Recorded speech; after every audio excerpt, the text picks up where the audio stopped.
Okay.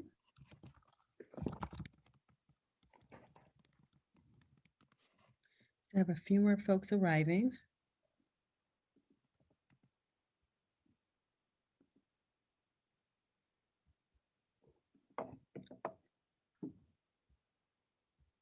Okay. Okay. I think we'll go ahead and get started because Senator Vargas, we know that you can't stay the whole time because you have another engagement. So we'll get started and others can join us as they arrive. My name is Tracy Mcpherson. I'm the Public Affairs and Advocacy Director for Habitat Omaha. Welcome everyone to our program today. Panelists, Amanda Brewer is our CEO of Habitat, and Senator Tony Vargas, Nebraska State Senator, has also joined us. So welcome everyone. Today is International Women's Day. Habitat for Humanity International celebrates Women Build Week this whole week. It's an annual week-long event, and it's basically created around Habitat International's Women Build Week.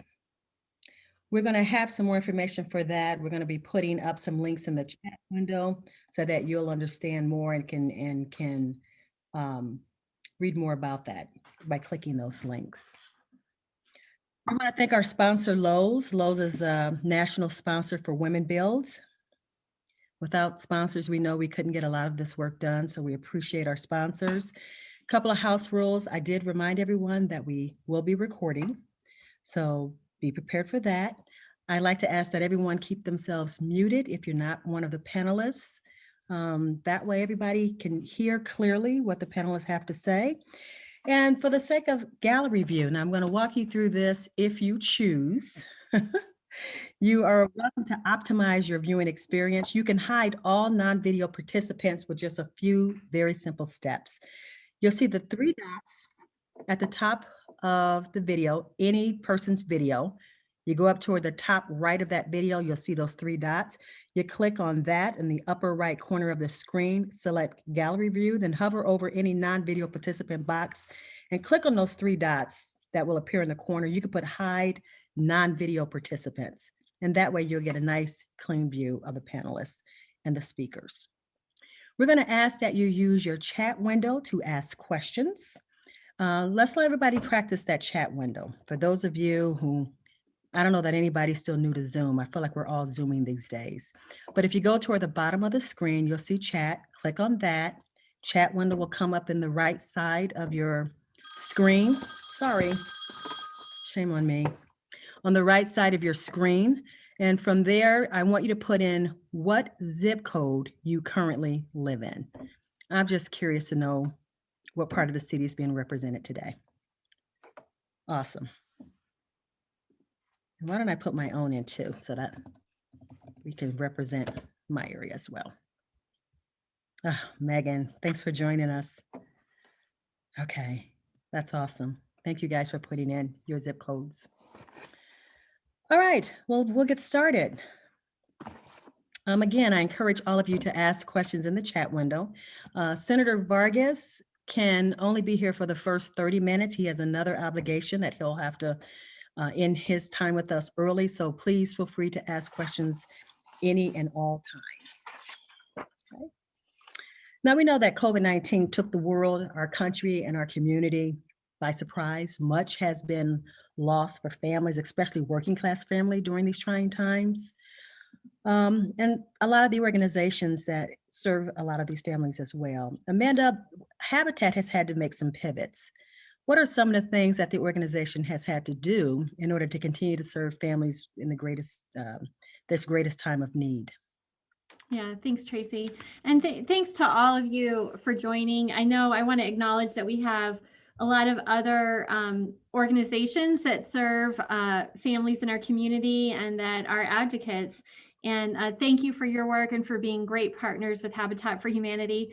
I think there's some of you who are more of an expert than me. So if you have some insights, feel free to put it in the chat. And we also have a lot of our corporate partners here today and our longtime volunteers. So thank you all for joining. It really means a lot. And Senator Vargas, thank you for joining. You've truly been a great partner and an ally in caring about people, all people in the community, and promoting affordable and stable housing. So Tracy, thanks for your question and thanks for organizing this. Yes, 2020 was a hard year for so many. And when I think about Habitat for Humanity, uh, the thing that really came to mind when COVID hit was the importance of home. And I know this group, so many people who've supported Habitat's work in the past and who care about all people in our community had the same feeling. Home was suddenly the most important thing. If you didn't have a place to live, you couldn't shelter in place, you couldn't educate your children safely. So many things that came with a stable home. And the other thing that really just came to light during COVID was how important it was to be able to have that stability in income and work. And without that, how quickly the stability of home could go away. And we were very grateful for so many good community partners. I know United Way is on the call. They really partnered with us, as well as OCF and the state of Nebraska, to help provide mortgage assistance to families that wouldn't be able to continue making a payment and could lose their home during COVID. And one thing I want to share with the group, something that didn't occur to me at first when everything was going on. There was the giant CARES package and the unemployment that people got the benefit of if they lost their job. There was a little safety net there. But the folks that didn't get the safety net were folks that were working. They didn't lose their job, but they got COVID, or their kids did, or they had to quarantine. And so they still had their job, but they weren't receiving an income if they were an hourly worker. And so we saw many families struggling because that income had stopped coming in and they didn't qualify for unemployment. So I do feel that there was a strong rallying cry from the community that felt really good. And so as such, I know it's still a really high risk with evictions and foreclosures, but I do feel like the community is really coming together, the nonprofit community, and really trying to kind of stave that off. Thanks, Amanda. Senator Vargas, you've seen the effects firsthand that COVID can have on a family. Our condolences for the loss of your father. What have you noticed regarding in your work that you're doing currently, things that you're working on, how working class families and their needs during this pandemic? What have you noticed as some of their greatest needs? And specifically, what have you seen as some of the major housing issues during this crisis? Yeah, happy to talk about that. And thank you about my father. This has been a hard year for my family. It's been a hard year for so many families across the country, and specifically here in Omaha. One thing that I always like to tell people amidst this time, COVID-19 has shed light, but we've perceived it in different ways. For some, I think the general population, this sheds light on that there are people really hurting amidst the pandemic, either that are spending all their time in their home and realizing that it's really difficult to afford this home and this house when people are out of a job, or people have reduced hours, or there's just a higher risk that comes along with the work that they're doing amidst the pandemic. But for those of us that have been part of the housing world for some time, the housing disparities have existed long before the pandemic ever came around. And so when I hear the issues that are really facing a lot of working families and low income families, the health of housing, the scarcity of affordable housing, the difficulty with actually maintaining adequate housing and improving housing, uh, and finding options that can work without sort of getting past all these barriers, are just even more hyper exacerbating amidst this pandemic. I think that the confluence of all those things has really hurt families.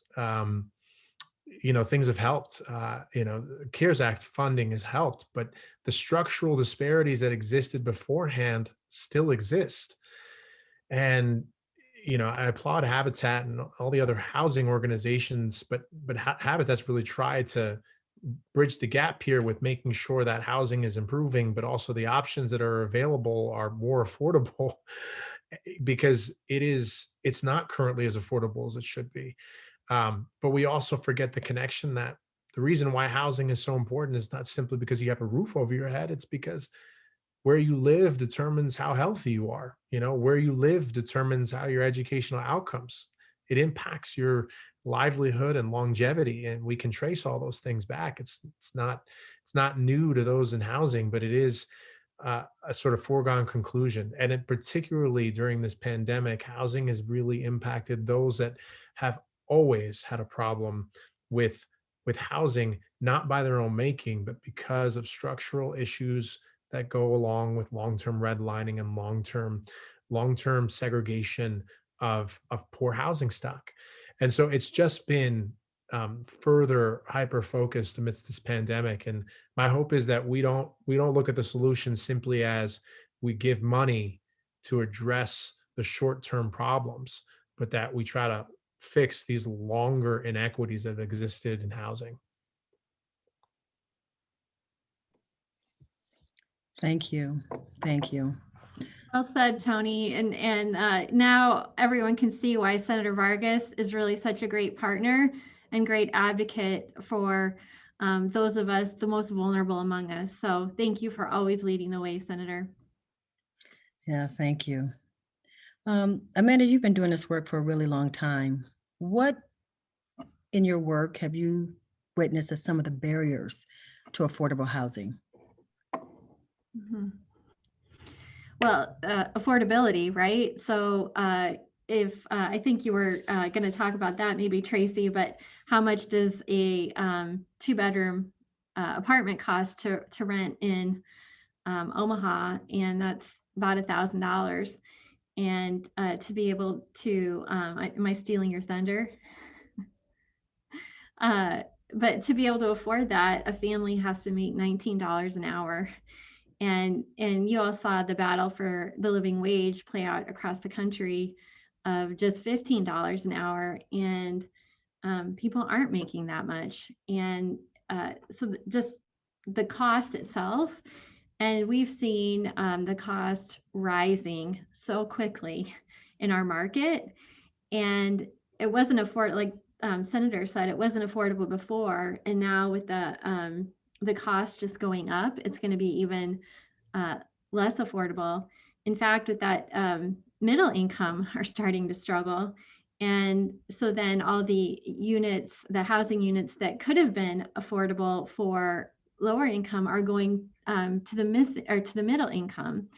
And so the shortage that we have in our community of Omaha, Metro Omaha, is about 80,000 units short, affordable units short. And that means many, many people are priced out. Thinking about women, as a woman, as International Women's Week is the reason we're doing this. 3 out of 4 single parents in our country are women. And as we all know who are parents, it's not cheap to raise a kid. And we love them, we love our kids, but it definitely costs money. And so the women are bearing the brunt of that while making less money than their male counterparts. And so that gap, again, it keeps women from getting sometimes to the same place that men can get to. Credit issues are something that we see as a barrier. The payday lending reform that I'm so happy finally happened in our state with that ballot initiative. Senator Vargas worked on that, I think, for over 5 years, and many partners on this call, including Habitat, and happy to see that pass because those are things, predatory industries like payday lending was in Nebraska, affect people's credit. medical bills affect people's credit, and those are things that become barriers. But something I want to just, and you know this, Tracy, just scream from the mountaintop is that home ownership really does create stability. And a good friend of mine with a decent job, she wasn't even a low wage worker. She was a middle income person, single mom with 3 kids, but was renting, and she's current on her rental payment and so forth. But 3 times in 1 year, she had to move because her house got sold out from under her. So think about, thankfully she made enough money, but still, every time you move, it's expensive. It's disruptive. You have to take off work. And so it's not the be all end all solution. It's not for everybody, but home ownership also puts the power in the woman's hand. Um, I have a relative, my cousin who was raised by a single mom, and God bless her mom, working 2 jobs this whole time. But in her short life, 18 years, she moved 16 times. And because her mom was always trying to find a better situation. And to have that place of home, that stability of home, um, takes away a lot of stress that many single moms face. Thanks, Amanda. You'll notice in the chat window, we did put some links for those who want to brush up a little more or take a deeper dive into the wage gap, the gender wage gap. There's a study there and some research there if anybody would like to save that link and take a look at that research later. And then we also have a really good resource on the effects of affordable home ownership and home repairs as key outcomes. You can also download that as well. Let's, before we go back to Senator Vargas, let's take a little poll question. Because we talked about the effects of, especially that COVID has had on women, and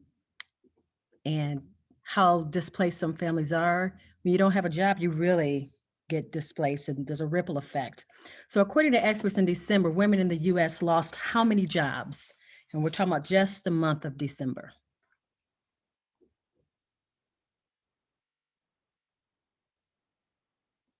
Okay. We still got answers coming in.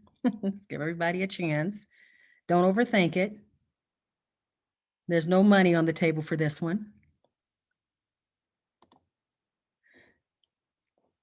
Was 100, and actually it should be 156,000. 156,000 jobs were lost by women alone in the month of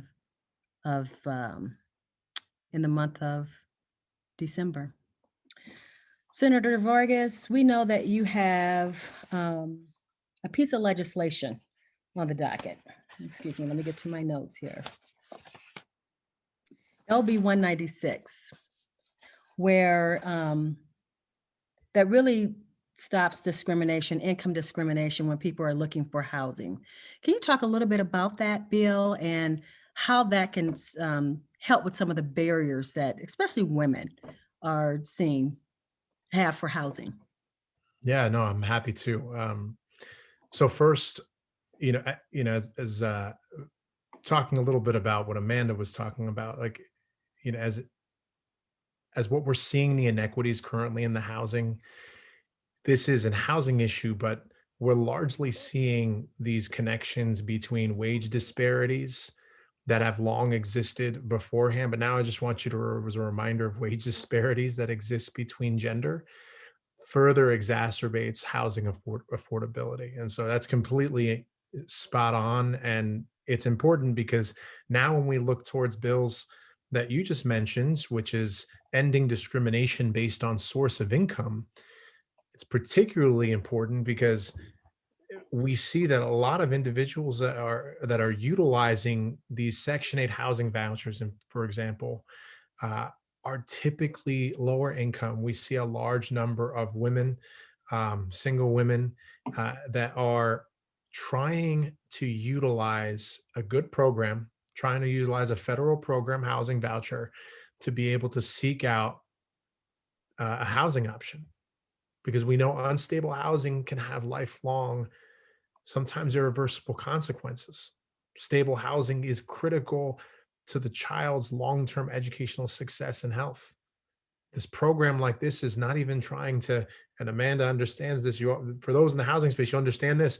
We're not talking about uh, great housing. We're talking about decent housing, right? The standard we're operating with is safe and healthy housing largely, and that bar is not inherently really high.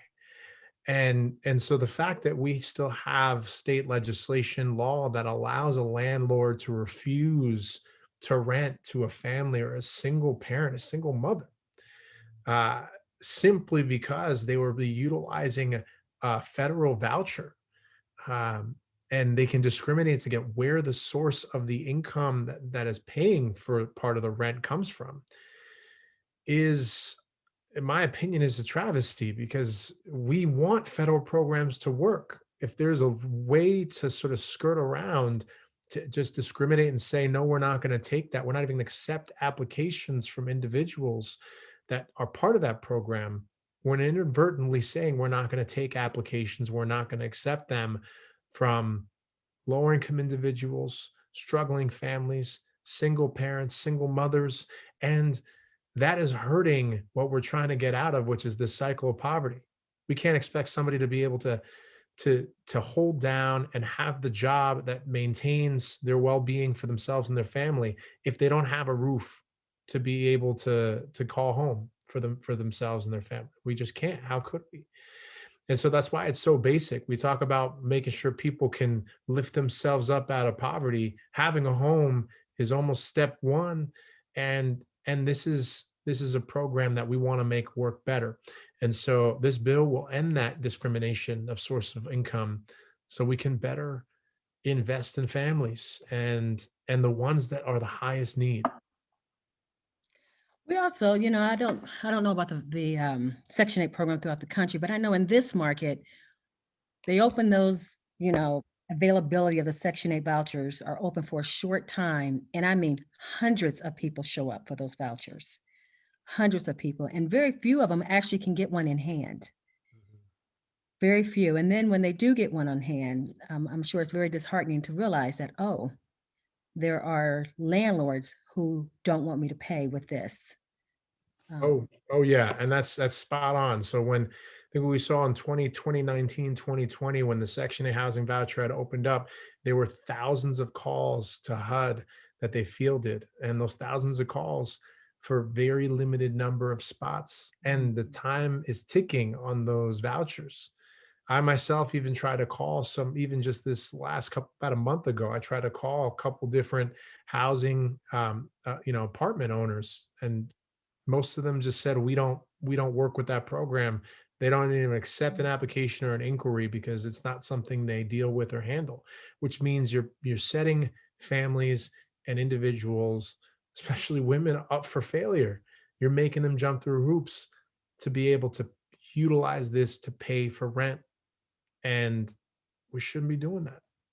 Senator Vargas, why do you think landlords don't accept it? Do you think they're just not educated enough on what Section 8 is about? Do you think maybe it's some stereotypes of those who are holding that voucher? Why do you think that that's such a no-go for so many landlords? I think it's a lot of things, so it's not just one. You mentioned a few already, which is there's misconceptions, right? I talked with some people that testified in the hearing, and then I talked with them afterwards, and they told me I had a lot of problems with this, and I'm like, well, when did you have problems? 18 years ago. And so the 18 years ago was when they had this experience, but they talked about it as if they've been doing it just last week. And so it was a more of a philosophical approach to it. It had nothing to do with their real world experience with how HUD's been working since 18 years ago. There's other people that, I think largely just don't want to do it because and this is part of the issue, that don't want to do it because they think it's going to make them jump through hoops to make housing so much better, when the standard for housing on the checklist for this program are basic standards of housing. And to Yeah. me, Senator, that is the heartbreak, because we do have a lot of substandard housing in our community, and people don't want people to have access to have visibility into what some of that housing looks like. It's heartbreaking. Exactly. Wow. Senator, I'm curious because I'm sure you've seen this, but it was eye-opening to me, and maybe people on the call wouldn't realize this, but it's a hidden kind of discrimination that comes with lending laws. So the lending laws and underwriting rules require consistency in income, and you have an hourly worker who has ebbs and flows with overtime and seasonality in their income, and it makes them have a very difficult time qualifying for a mortgage loan. Could something like your bill, I know it wouldn't address that, but does it kind of open the door to be able to look at some of the kind of the deeper problems? So it could. We haven't looked into that actually, but it's a good question. I mean, at the end of the day, we want to make sure that there are one of the barriers to entry isn't where the money is coming from for this program. That's really what we want to try to avoid. And that happens. So you can think of every source of income that currently exists. So source of income from alimony, source of income from federal CARES grant dollars, technically, so we're just trying to address, and I don't like calling it a loophole, but in some ways it operates that way. And that's sort of the problem. But to your point about that is a bigger issue too, which is housing. I mean, so income reliability, does tend to really affect right now what people are able to afford. Um, and it seems like another additional question that we have to figure out how to address. We do have a question, Senator Vargas. We know you have to go. We want to be respectful of your time, but I do want people to be able to ask really quickly here. Senator Vargas, do you know approximately what percentage of landlords in Omaha prohibit applicants utilizing the Section 8 voucher? So that's a great question. And I don't have the answer for Omaha. However, there have been studies in other cities, specifically Austin, that, and I'm not going to get all the numbers right, but I can ballpark them because they're still astounding. That for researchers that were looking at how many available housing units there are and ones that actually qualify, we're talking about tens of thousands of options that should be available, but in reality there were less than about thousands, hundreds of actual options that were available, meaning there's really less than single digit percent options after you take away that source of income discrimination. If you add that in, you are making it that much harder. And keep in mind, there's a time clock on that voucher.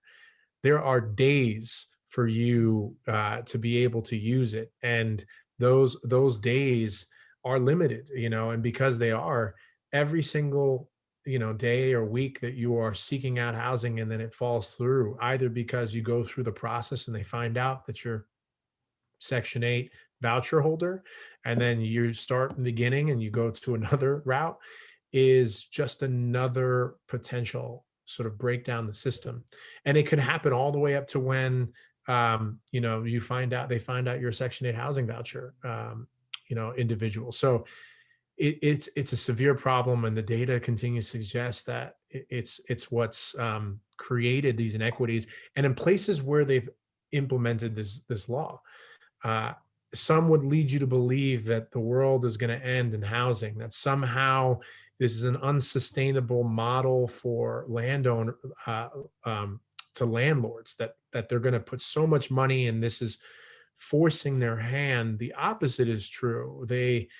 In cities, municipalities, and states where they pass this, nothing's changed. Like, people have just improved their processes. I think the standard of housing is generally improved, and we've made a program better for the sake of people, the taxpayers, constituents. And by doing that, it was good. So we're not seeing these states repeal these source of income discriminations or municipalities.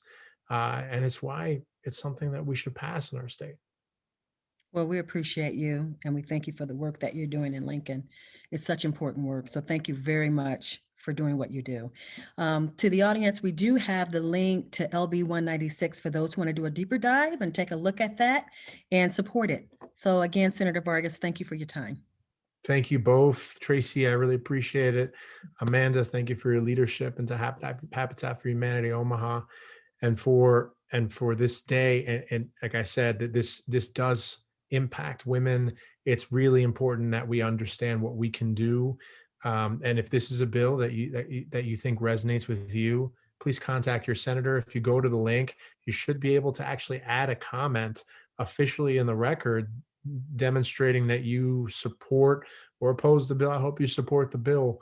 And I appreciate everybody for taking the time to listen. Thank you. Thank you again for taking the time to be here. Take care, everybody. All right. Thank you. All right. Hey, Amanda, Women Build. Let's talk a little bit about the Women Build. Why is that such an important bill to Habitat? Yeah, so the Women Build is a longtime program that we've had since I think 1998.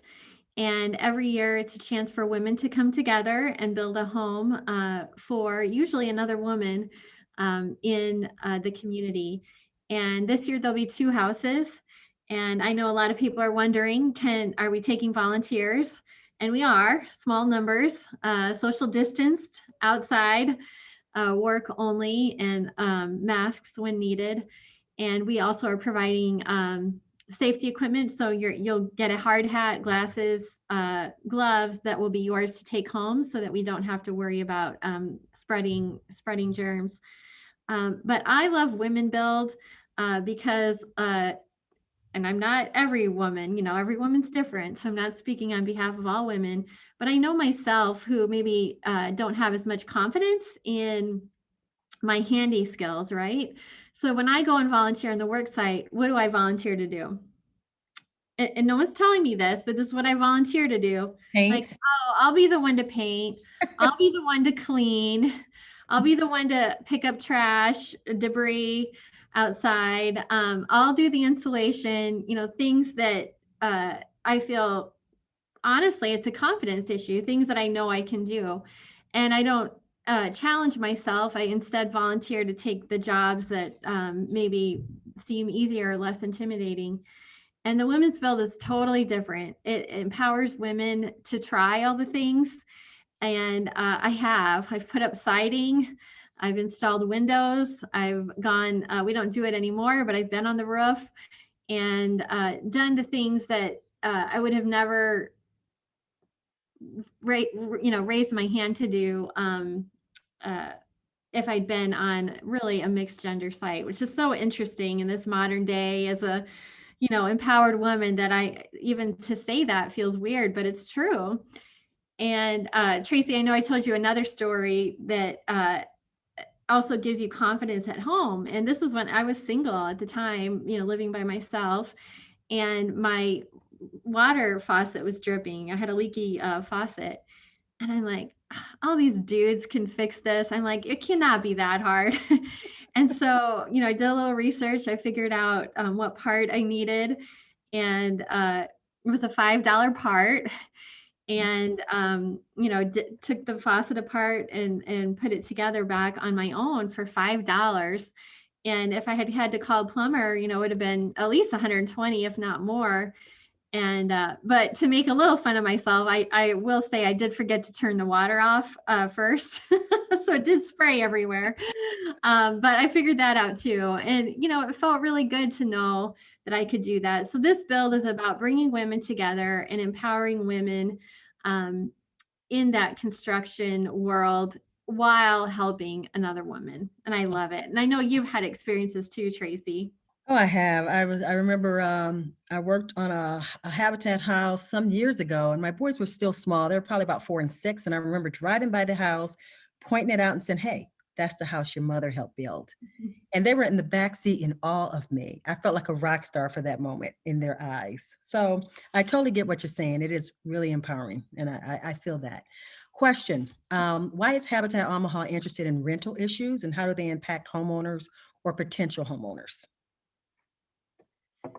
Yeah, that's a great question.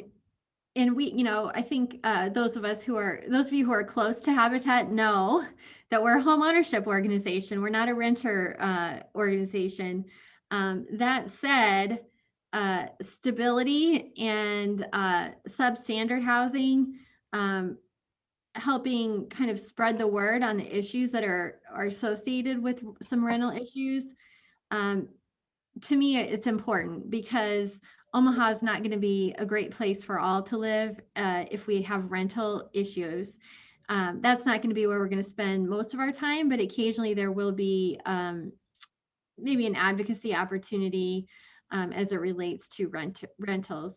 And I think we saw that a couple of years ago with the Yale Park debacle. I know we have Gloria and some other folks from OTAC on the call today. They are a true advocacy partner, and they basically tell Habitat what to do, and we help mobilize and help do it. So, we lent our voice to that because just the atrocity was so great that we felt like we needed to speak up against substandard housing.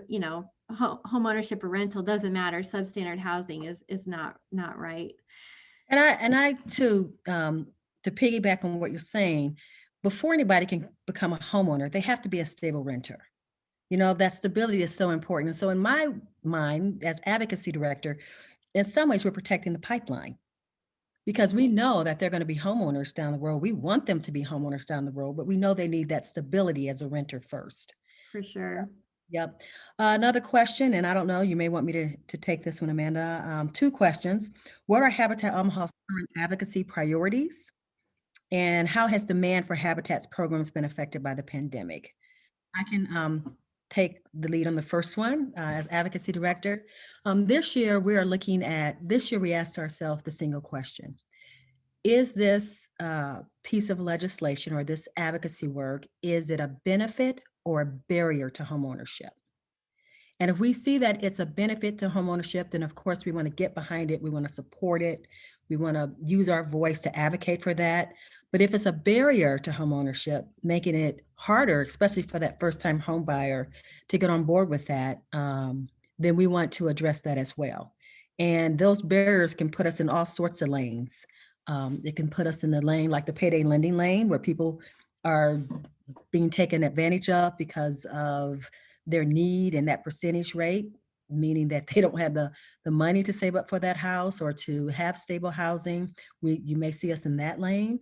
You may see us in right now, property valuations has been a big thing that we've been working on to educate people on tax valuations. Valuations have been skyrocketing in Omaha, which means your property taxes are raised, which we've seen some homeowners, their house note go up by $100 a month. That's a lot of money for, well, anybody, especially working class families. So we're in a lot of different lanes, but to me, they all lead back to stable housing issues. Right. And one specific one, and Meg, I know you're calling in from Virginia. So I can tell you on the federal level, the Neighborhood Homes Investment Act is one that we are very much supporting nationally, where that allows for a tax credit on the appraisal gap. So if it costs, let's say it costs 150, 180,000 to build a house, let's say 180, and the house appraises at 130, that's a $50,000 gap, which is part of the reason you don't see developers building in North Omaha, housing developers besides nonprofits. And that federal bill would help help bridge that gap. So that's one federal legislation. And I can just tell you the demand for Habitat's programs has absolutely grown year over year, every year. And I'm excited that we've been able to pivot and do some things both with our repair program and also our mortgage readiness program to help families in different ways during this time. Also with our emergency repair program that gives people a quick solution to a home emergency crisis, such as a furnace going out, air conditioner going out in the middle of summer, or a water heater. Awesome. Thank you. So joining us now is Cynthia Stubblefield. Cynthia, thank you for joining us. Cynthia is a Habitat homeowner. She has 3 children. She has her hands in a lot of different things. She works full-time, catering business, but things have changed for you, Cynthia, since the pandemic hit. Can you share a little bit of your story with us today and how things have changed a little bit since the pandemic? No problem. And hi to everyone. Sorry about that. In late entrance there. You're fine. It's good to Um, see you, Cynthia. Hi. how you doing? Nice to see you. So ultimately I do have 4 kids. However, just in the process of the pandemic and just kind of staying afloat, things of that manner. I had one position that I had full time that was at Marriott. So ultimately, when that kind of hit, they gave us some options to do unemployment for a different state. So we did that until it was kind of too late, and then they kind of had to drop everybody from that project and things of that manner. And then I usually do some seasonal work. Well, that seasonal work wasn't available. I had did that for almost 8 years. So that was something that I was kind of guaranteed on every year, something that I motivated myself to do. That wasn't available. And then with the catering company, nothing was available because no one could have any functions or anything of that manner. And so I went from 3 incomes to none whatsoever. And it kind of hit me a bit harder than I needed it to. But like I told Miss Mcpherson, things have kind of worked out for me. Habitat kind of reached out to me. I didn't necessarily have to reach out on my own, which was definitely a joy for myself because it is a bullet that I didn't want to bite anyway. Just kind of being behind on my mortgage and things of that manner, but it was available to me and the assistance was reached out. And so I really appreciated that option that was available to me during that process when things weren't as, what do you want to say? Consistent as I needed it to be. So I definitely appreciate that. Cynthia, so that people understand what you're referring to, Habitat Omaha received some CARES Act funding. And with that CARES Act funding, we had our family program department and some volunteers reach out to each of our Habitat families to see what area they were struggling in and were able to help 308 families with some mortgage relief funding. So that's part of what Cynthia is referring to. And Cynthia, talking like 3 jobs, it's impressive. And, how sad, like all 3 of them kind of took a hit there. And I just want to share with the guests on our call, Nebraska is the 2nd highest state in the whole country with the percent of citizens that have two jobs, that hold 2 jobs. And, you think about how hard, and I know you, so I know how hard you work. And gosh, sometimes it just doesn't seem fair. You're like working so hard and it's still not coming together, or these things kind of fall off because of, a pandemic. Just hard. So I hope, are you having some bright light in your future? Kind of, sort of. I did kind of take the avenue of trying to get my real estate license, and I was explaining to Miss Mcpherson that obviously takes some money and some funds. So I've kind of backed off of that a bit because I don't have a steady income. I don't want to necessarily pour into something. Now I'm not gonna let it go because I definitely do see some light into that area as well. But it's working out for me is what I'm gonna say. I'm working with some people with collective youth and things like that with some different programs that they have starting up. I guess with the thing that it's still not as consistent because the kids aren't in school as as frequent as they want them to be. And then spring break kind of popped up and things of that manner. So we're trying to get some different after school programs started in some different areas. So I am working with some other people on some outside work, but it's not necessarily paying my bills. So I'm just being patient and taking the opportunities that I do have. Just with unemployment, things of that manner. I was able to go ahead and reapply for that portion at the end of January. It took them a minute to kind of issue it to me, but I definitely was able to take advantage of that. So. Mm. Cynthia, I'd be interested, and I'm asking this blindly because you and I didn't prep before, but you know, I feel happy because Habitat will, with home ownership, we can work with people that fall in hard times. Do you feel like having a home instead of a rental situation is advantageous during a hard time, or is it more stressful? No, technically it was more feasible for me because ultimately me being in a home ownership position, I pay way less than I would even if in rental fees. And I consider that every single day. I mean, at least $400 less, you would think, at least $400 or $500 less because I have it's just me and the two boys, but I probably would have downsized by now from a 4-bedroom to a 2-3-bedroom, but not necessarily. I think it's been a little bit less stressful for me because my bills aren't as high. I do feel there's a little more push and pull.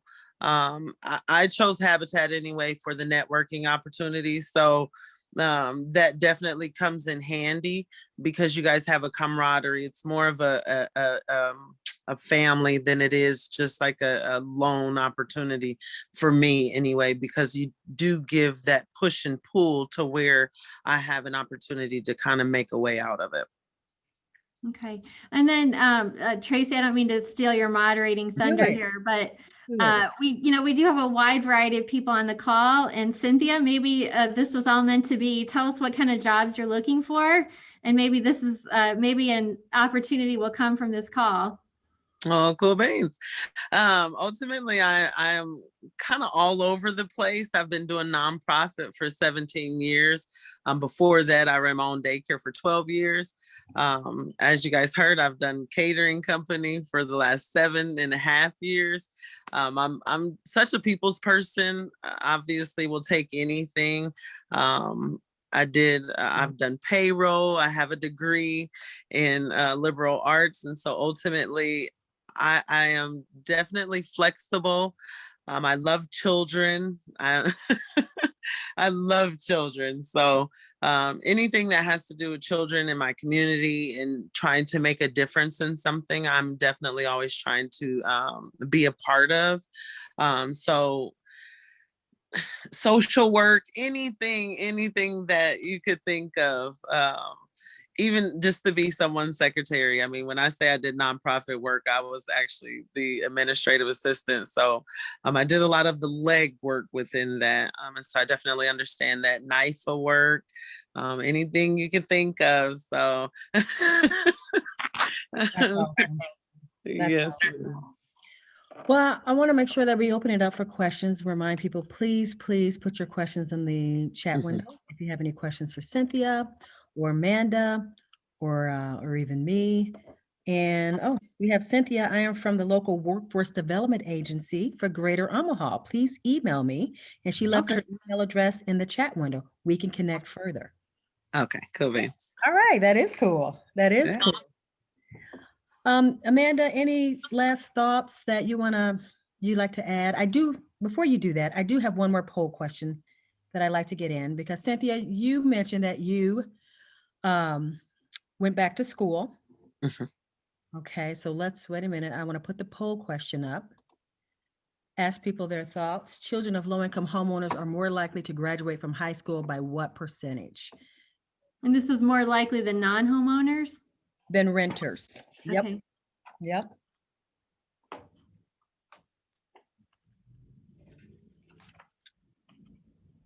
So 11.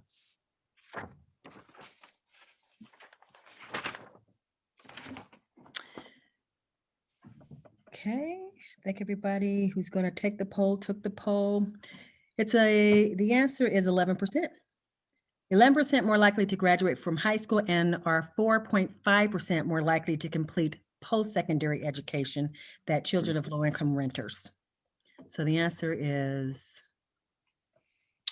11%. And Cynthia, we talked last night, and I believe you mentioned that you were one of the first to be able to attend college in your family. Correct. Most individuals who did kind of make it a little bit further either went to the Army, or they just kind of, floated along with the trade or whatever the case may be. But I was the first person to go to college. And being that I pushed my 2 older children to go to secondary education, I felt that it was imperative that I did so myself. So I went ahead and finished along with my daughter. I went my little 4 years while she did her 4 years of high school, and we finished together. So I definitely do think it's very important to consider it. I'm not saying that college is for everyone. However, I do, encourage everyone to consider it. Yeah. Well, we appreciate you taking the time to be with us today, to share your story. We appreciate hearing that. Again, if there are any questions that anybody would like to add in the chat. And Amanda, do you have any last thoughts before we wrap up? One final thought, and it's that the power of women. Women connect for each other. They support each other emotionally. They take care of each other, and that's what we do. And Cynthia, I thank you for always being willing to speak on behalf of Habitat for Humanity, but then also being vulnerable so that people can wrap their arms around you and lift you up. And I know you've done the same for so many others in your life. And I guess I just want to do a little ode to women. So thanks to all of you for joining and for caring about each other. And again, special thanks to you, Cynthia. Thank you. Thank you. And Amanda, thank you for taking the time to be here as well. I know we work together, but I don't want to take you for granted. Thank you for sharing your expertise and for being here as well. In the chat window, we do have, if anybody wants to learn more about International Women's Day, click that link. You can learn more about it. And who knows, maybe you'll join us next year in celebrating International Women's Day with your own event. And you can stay updated on future cost of home conversations and find out more educational resources at habitatomaha.org/cost of home. Thank you all for being here and for joining us. Just thank you for being great supporters of Habitat. Have a great week, everyone.